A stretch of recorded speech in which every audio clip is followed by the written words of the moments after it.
Merry Christmas Eve, guys. The Horror Man back, ranking the 12 Days of Christmas 2022. I'm dreaming of a Fright. Christmas. Every year on Christmas Eve, I rank the 12 movies I watched during my 12 Days of Christmas. I won't spend too much time talking about them, since I just reviewed all of them. And please keep in mind, this is just my personal ranking based on favorability. I'm not necessarily saying the movies I enjoy more are objectively the best films on the list, although that might be true in some cases. Ultimately, this ranking is based on rewatchability and overall entertainment. As always, this is just my personal opinion. So, here we go. My ranking of the 12 Days of Christmas. Coming in at number 12 is Pucca. Ironically, this was actually the first movie I watched and reviewed for the 12 days this year. And while I did have a lot of fun watching it, it's my least favorite of the bunch. Chances are I will watch it again, probably next Christmas season. But I just like the others more.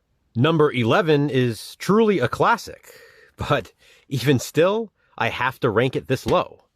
The Night of the Hunter. Having this at number 11 just proves how good this list was this year. All of these movies are probably worthy of being ranked higher on any given day, but today, The Night of the Hunter is at number 11. I can say the same exact thing for my number 10, the horror anthology film, Dead of Night. It's another classic, and obviously an influential horror anthology. But up against these others, it falls here. Trancers is up next, at number 9. It's awesome. It really, really is. But do I like it more than the other 8 films on this list? Probably not, so it's at number 9. At number 8 is a movie that many would probably assume would be higher, and it probably should be. Rare Exports. For me personally, though, it's not one I have the need to revisit every year. Maybe every other.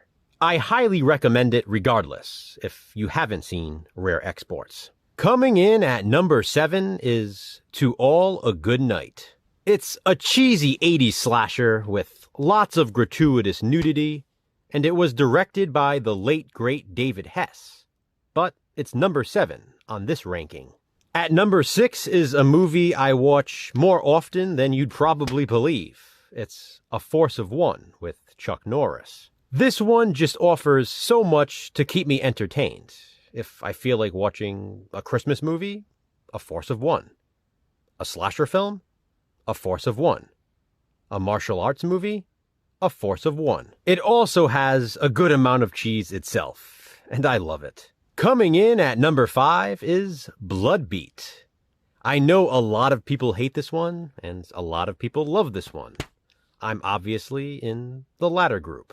As I mentioned in my review for it, I think about Bloodbeat often, and it's one I continually find myself wanting to revisit. It's incredibly strange and unforgettable. A Nasty Piece of Work is at number 4. But guys, this was almost number 1. How does that make sense, you might be asking? Well, here's the thing. I watched this on day 2 of the 12 Days of Christmas, and right through the 12th day, I had this ranked at number 1. Like I said in my review for this one, A Nasty Piece of Work blew me away. The more I thought about it, though, I realized a huge part of that was the twists, which makes me wonder how impactful it will be on subsequent watches. But I really did love this, and I will certainly be watching it again. For now, though, A Nasty Piece of Work sits at number 4. At number 3 is another movie that really could have been number 1. A Warning to the Curious. Atmosphere, atmosphere, atmosphere. This might be one of the most atmospheric films I've ever seen. This is another movie I have not stopped thinking about since I watched it. But putting things into perspective, despite qualifying for the number 1 spots, I need to put A Warning to the Curious at number 3.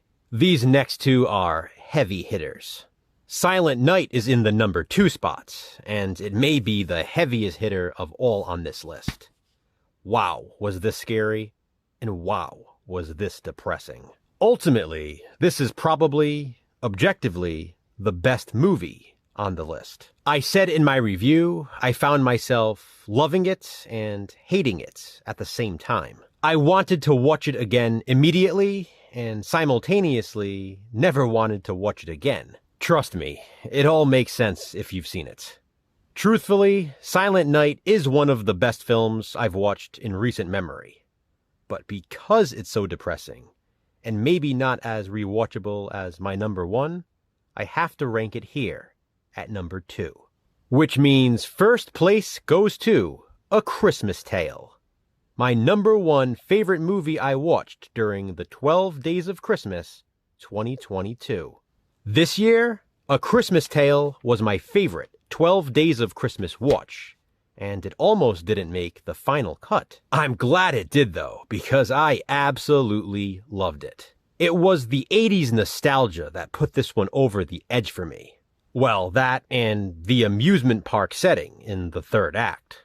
A Christmas Tale is a gem that's been sitting in my collection unwatched for years. Thankfully, I decided to use the 12 Days of Christmas as a reason to finally check it out. Go figure, it ended up ranking in the number 1 spot. So that officially concludes all things related to the 12 Days of Christmas 2022. I hope you've enjoyed my picks for this year, and I hope you enjoyed my ranking. What do you think? Comment below and let me know. I want to wish everyone again a very Merry Christmas Eve. Thanks for watching, guys. Hit that thumbs up and, be kind, subscribe.